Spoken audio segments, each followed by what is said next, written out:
ওয়ালাইকুম সবাইকে, আশা করছি সবাই খুব ভালো আছেন। তো আজকে ভিডিওটা একটু অন্যরকম হতে চলেছে। আমি আজকে সারাদিন কী খাবো সেগুলো আপনাদের সাথে শেয়ার করবো। তো এখন সকাল 9টা মতো বাজে, আর আমি এখন খাবো হচ্ছে খেজুর আর আমন্ড। এই হচ্ছে খেজুর আর এতে আছে আমন্ড।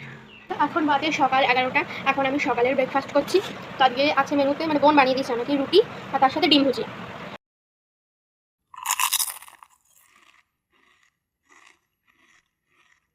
এখন বাজে দুপুর প্রায় 2টো, এখন 2টো বাজে 10 মিনিট বাকি আছে। তো আমার এখন ভাত খেতে ইচ্ছা করছে না, তাই এখন ফল খাচ্ছি। এখানে আমি মোসাম্বি লেবু নিয়েছি, এই খাবো। আর সারাদিনে আমি এই বোতলটা দুবার শেষ করি। যাতে 2 লিটার করে জল ধরে, 4 লিটার জল আমি সারাদিনে খাই। আর টুকটাক এদিক থেকে 5 লিটার হয়ে যায়। জল খাওয়া খুবই দরকার। এখন বাজে 2:40 আর এখন আমি লাঞ্চ করছি।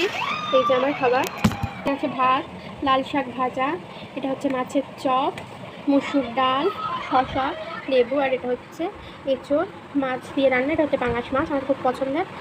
তো এখন বাজে রাত 9:30 আর আমি সন্ধ্যেবেলার দিকে খেয়েছিলাম দুধ প্রোটিন পাউডার দিয়ে, আর তার সঙ্গে খেয়েছিলাম পাউরুটি চিলি সস লাগিয়ে। তো সেইগুলো রেকর্ড করতে আমি ভুলে গেছি। এখন আমার খিদে পেয়ে গেছে, আমি এবার শুয়ে পড়বো, শরীরটা অনেক টায়ার্ড লাগছে। তো একই খাবার, ভাত আর ডাল আছে এখানে, একেবারেই নিয়ে নিয়েছি। আর আছে এঁচোড়ের তরকারি, তার সাথে মাছ আছে, আর আছে একটুকু লেবু। তো আজকের ভিডিও এইটুকুই। আল্লাহ হাফেজ।